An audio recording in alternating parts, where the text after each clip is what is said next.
everyone, Zach Butler YGO, back with an updated Exodia deck.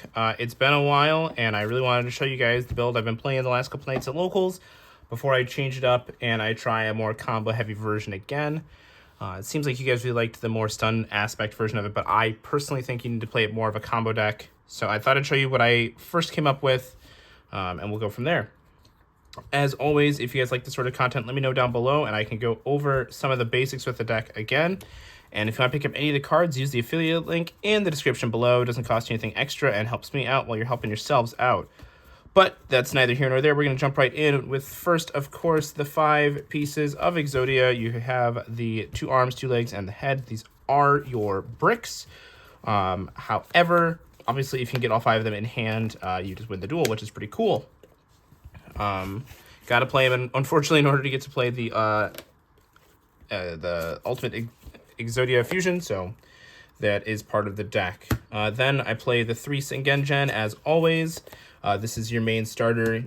All of the Millennium monsters share the same effect where you can place them in your spell and trap zone as continue spells, and then pay 2,000 life points or reveal Millennium Ankh, which happens a lot more, and I'll be going into that in a moment, to special summon them, and they get a bonus as well.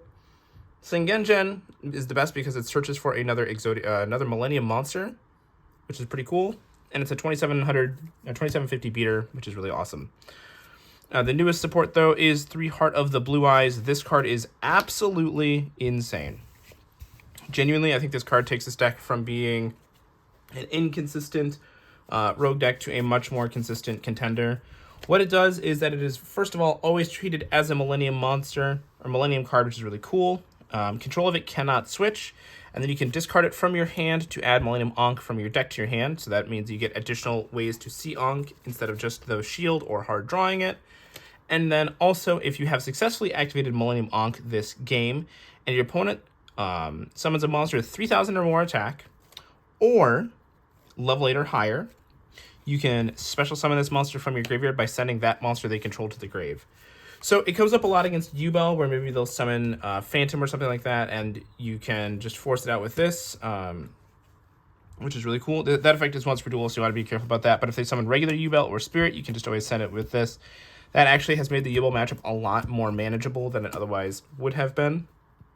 That card, I think, is an important... I think this just really increases the ceiling of the deck exponentially. It gives you 3 more starter cards because you can always just grab your Ankh. It also gives you a defensive extender, which is really cool. Yeah, I just think this card just kind of fixes a lot of the problems that the deck had. Then I play 2 Shield of the Millennium Dynasty and 2 Golem that guards the Millennium Treasures. I did consider playing the Maiden and the Fiend Reflection, but for this version I felt like they didn't do enough. I wanted just to have pure consistency cards. And you'll notice that that's all the Millennium monsters are, is just pure consistency cards. You've got Heart, which searches Ankh, Shield, which searches Ankh, Golem that searches the field spell, and Sengen that searches all of the pieces. But these are the 2 weaker ones, so that's why you only see them 2 and 2. And then the rest of the monsters is just hand traps. I was playing 3 Perulia, although initially those were Fuoros. I was borrowing those. That card never really did anything. I mean, Perulia doesn't do too much either, but... you could even honestly just cut either of them. If you don't have them, no worries there. Fulos is obviously really good, but Perulia does a pretty solid job as well. And if you want, you can just play a board breaker approach. Then I played 3 Ash Blossom and Joyous Spring, 3 Ghost Sister and Spooky Dogwood. In this deck, Ghost Sister is infinitely better than it would be in normal decks because it actually helps your engine by giving you more life points to pay and also more life points to increase Exodia's attack by. And then 3 Dimension Shifter and 3 Lava Golem.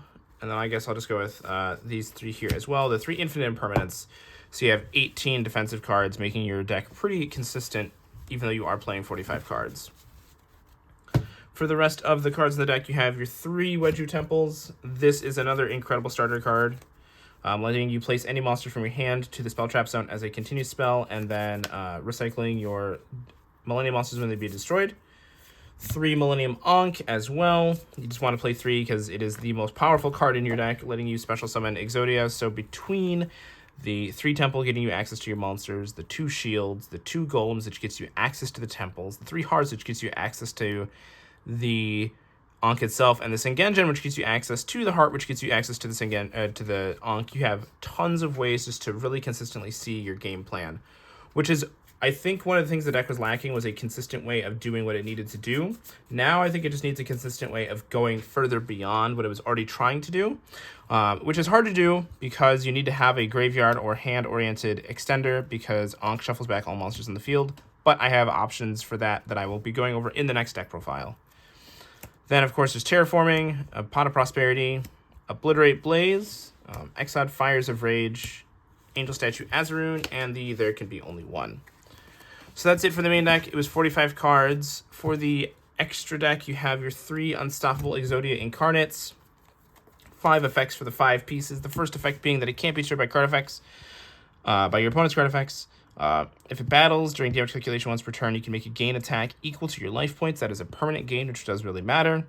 If your opponent activates a spell, trap card, or effect, I can negate the activation. During the end phase, I can set the Exod Fires of Rage or the Obliterate Blaze directly from my deck, which is pretty cool. And then during my standby phase, I lose 1,000 life points mandatory. So it's got a ton of effects, but a ton of value there as well. And then the rest of the extra deck is honestly just power cards that you might play someday, like Psychic End Punisher. You are paying tons of life points, and you have your tuners. These work with, or this can be summoned by syncing the Singenjen with Ash Blossom or Ghost Sister or Heart of the Blue Eyes with either of those cards, which does actually come up. Typhon, just in case it ever comes up. Nightmare Phoenix, Sulu Hat Rabbits, Moon of the Closed Heaven, Sorcerer of Sebek. This was a card that I think was really more just kind of like a random throwaway, but it was really cool. If this card, if this card or a monster points to it does battle damage, you can gain life points equal to that damage, which is really cool. And then if you gain life points even during the damage step, you can make each player take 1,000 damage. So in theory, if like the Exodia didn't kill them, you can summon this on the follow-up turn, swing with Exodia, gain a bunch of life points, and then make both people take 1,000 damage, which is really cool. And then there's Ausa, SP Little Knight, Nightmare Unicorn, Axis Go Talker, Celine, and Underworld Goddess. Like I said, the extract doesn't really matter too much with this deck. Honestly, outside of the Exodia for this version, it's not too important. The side deck doesn't really matter. It's kind of just been thrown together every day that I've played the deck, and it changes, with a whim.